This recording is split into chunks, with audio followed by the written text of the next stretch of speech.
सभी आंगनबाड़ी सेविका सहायिका मिनी बहनों का अपने आंगनबाड़ी सेविका चैनल में बहुत बहुत स्वागत है। दैनिक भास्कर से खबर निकल कर आ रही है कि आंगनबाड़ी कर्मचारी संघ का गंभीर आरोप, सीडीपीओ और बाबू पर धन वसूली और राशन में कटौती का मामला, मुख्यमंत्री को भेजा पत्र। उत्तर प्रदेश राज्य आंगनबाड़ी कर्मचारी संघ के जिला अध्यक्ष राजेश कुमार सरोज ने सीडीपीओ, मुख्य सेविकाओं और बाबू पर अवैध धन वसूली का आरोप लगाया है। जिला मुख्यालय ज्ञानपुर में आयोजित प्रेस कॉन्फ्रेंस में सरोज ने बताया कि अधिकारी रिफाइंड तेल, चना दाल, मसूर दाल और गेहूं के दलिया में अवैध कटौती कर रहे हैं। उन्होंने इस मामले की जांच के लिए मुख्यमंत्री को पत्र भेजा है। पत्रकारों से बातचीत में सरोज ने कहा कि जिले की सीडीपीओ, मुख्य सेविकाएं और बाबू लगातार भ्रष्टाचार कर रहे हैं। आंगनबाड़ी कार्यकर्ताओं को 15-15 पैकेट की कटौती करके सामान दिया जा रहा है। इसके बावजूद फर्जी तरीके से रजिस्टर मेंटेन कराया जाता है। सरोज के अनुसार आंगनबाड़ी कार्यकर्ताओं से 200 रुपये और सहायिकाओं से 100 रुपये नगद वसूले जाते हैं। उन्होंने जिलाधिकारी से मांग की है कि इस मामले की जांच किसी अन्य विभाग के अधिकारी से करवाई जाए। उनका आरोप है कि इस भ्रष्टाचार के कारण गांव के पात्र लाभार्थियों को सामान नहीं मिल पा रहा है। जिला अध्यक्ष ने इस पूरे मामले में कार्रवाई की मांग की है। इस आरोपों पर सीडीपीओ रीता अवस्थी का कहना है कि आंगनबाड़ी कार्यकर्त्री की मीटिंग न होने से ऐसी फर्जी शिकायतें की जाती हैं। उन्होंने बताया कि इस मामले की कई बार जांच हो चुकी है और हर बार आरोप असत्य पाए गए हैं। और दूसरी बड़ी खबर निकल कर आ रही है, आंगनबाड़ी कार्यकर्ताओं के साथ नेडा की बैठक। अब नेडा किस बला का नाम है? ये मुफ्त बिजली जो लगाते नहीं, सोलर वाला, शायद उसी से रिलेटेड है। तो सभी बहनों के लिए ये अच्छी खबर है। पीएम सूर्य घर मुफ्त बिजली योजना के तहत सोलर रूफ टॉप लगाने का लक्ष्य निर्धारित। ये फाइल फोटो देखिए।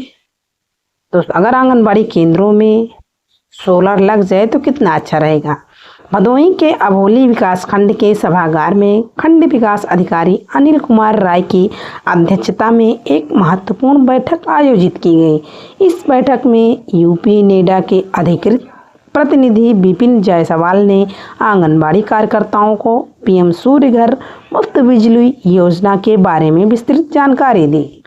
बैठक में बताया गया कि उत्तर प्रदेश के मुख्य सचिव द्वारा हर घर सोलर अभियान के अंतर्गत जनपद भदोही में निजी आवासीय भवनों पर सोलर रूफटॉप प्लांट लगाने का लक्ष्य 50,000 निर्धारित किया गया है। इस योजना का मुख्य उद्देश्य घरों पर सोलर रूफटॉप प्लांट स्थापित कर बिजली की बचत करना। यूपी नेडा द्वारा registered company Rising Roadlinks private limited के माध्यम से इस योजना का लाभ लेने के लिए आंगनबाड़ी कार्यकर्ताओं को प्रोत्साहित किया गया।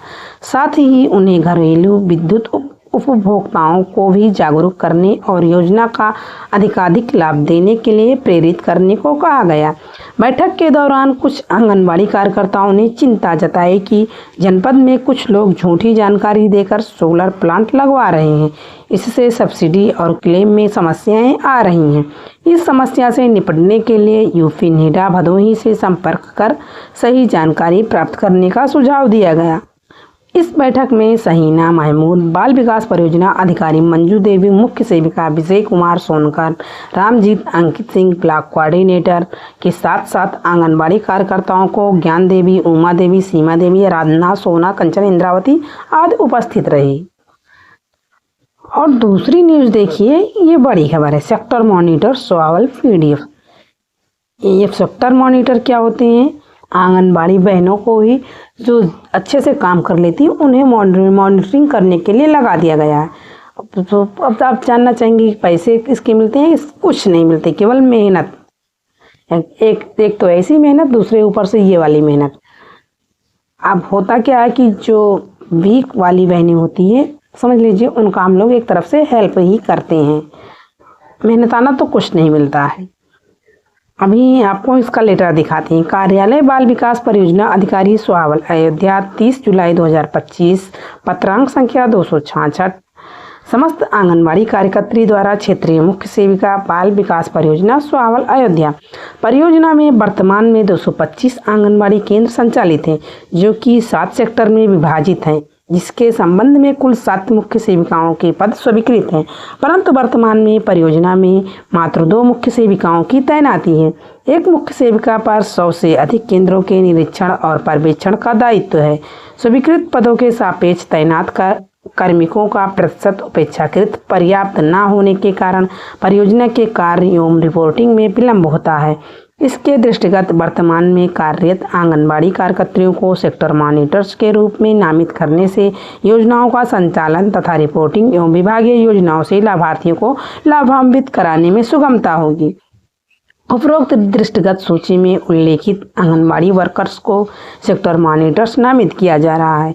सेक्टर मॉनिटर के सम्मुख अंकित आंगनबाड़ी केंद्र और आंगनबाड़ी कार्यकर्त्रियों की जिम्मेदारी संबंधित सेक्टर मॉनिटर की है। संबंधित सेक्टर मॉनिटर कार्यालय द्वारा चाही गई सूचनाओं को समय से तैयार करने में सहयोग करेंगे, आंगनबाड़ी कार्यकर्त्रियों को प्रशिक्षित करेंगे तथा पोषण ट्रैकर, प्रधानमंत्री मातृ वंदना योजना तथा अन्य योजनाओं के संबंध में अपने संबंधित आंगनबाड़ी कार्यकर्त्रियों का सहयोग करेंगे। तो हम आप लोगों को केवल ऊपर का कॉलम दिखा दे रहे हैं और नीचे का नहीं दिखाएंगे। देखिए, लिखा हुआ है क्रम संख्या, फिर सेक्टर का नाम, क्रम संख्या, फिर सेक्टर का नाम, फिर नामित सेक्टर मॉनिटर का नाम, फिर आंगनबाड़ी केंद्र का नाम, फिर आंगनबाड़ी कार्यकर्त्री का नाम, फिर मोबाइल नंबर। तो आप सोचेंगे ये क्या है। अगर किसी बहन को पोषण ट्रैकर में कोई दिक्कत आ रही है तो सेक्टर मॉनिटर उसकी हेल्प करते हैं। तो कितने एक मॉनिटर के अंडर में कितने सेक्टर दिए गए हैं, 15 से 10, 15 या जितने भी आते हैं। मॉनिटर्स बहुत रखे गए हैं, तो हम इसको आपको दिखा नहीं सकती क्योंकि इसमें मोबाइल नंबर और एमपिन आगे लिखा हुआ है, तो हाइड करने का कोई सवाल ही नहीं। आप लोग इस लेटर को देखकर ही समझ गए होंगे। तो आज की न्यूज़ बस यहीं तक। नेक्स्ट मिलेंगे अगले वीडियो में। वीडियो देखने के लिए आप लोगों का धन्यवाद। Thank you. नमस्ते।